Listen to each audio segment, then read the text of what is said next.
Look, we all love a good leader, right? Someone with charisma, vision, maybe a sprinkle of that Steve Jobs turtleneck magic. They inspire us, motivate us, and make us believe we can achieve the impossible. But too much of a good thing, like Nutella, can be disastrous. The same goes for leadership. When it becomes an overdose, things get messy. Over the next few minutes, we'll dissect 5 cautionary tales, stories of companies that fell from visionary leadership because too much leadership can lead to corporate indigestion. Our first cautionary tale takes us into the bonkers world of WeWork and its once revered leader, Adam Neumann. Imagine a company that took co-working spaces, injected them with Silicon Valley hype, and then set the whole thing on fire while trying to go public. Neumann wasn't just content with renting out desks. He was on a mission to elevate the world's consciousness. Investors were blinded by Neumann's charisma and the promise of making a ton of money.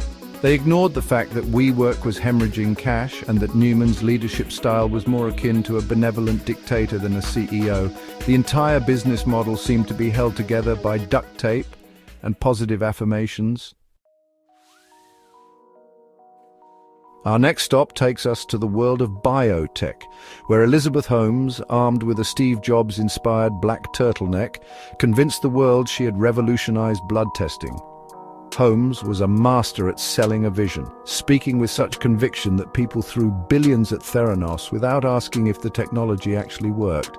Spoiler alert, it didn't. Building a company on a foundation of lies eventually leads to collapse. In Theranos' case, the collapse was spectacular. A whirlwind of fraud investigations, lawsuits, and shattered dreams. Chapter 3. Enron, the House of Cards built on natural gas. Enron, the energy giant, imploded in 2001, taking down an entire accounting firm with it. Led by Ken Lay and Jeffrey Skilling, Enron became synonymous with corporate greed. When Enron's House of Cards collapsed, it took thousands of jobs and billions of dollars. Chapter 4. Kodak moment. More like Kodak missed it. Kodak, once a titan of the photography world, fell in love with their own product, convinced their dominance in film photography would last forever. They ignored the digital revolution even though they invented the first digital camera. Instead of embracing the future, Kodak's leadership clung to the past, convinced digital photography was a fad.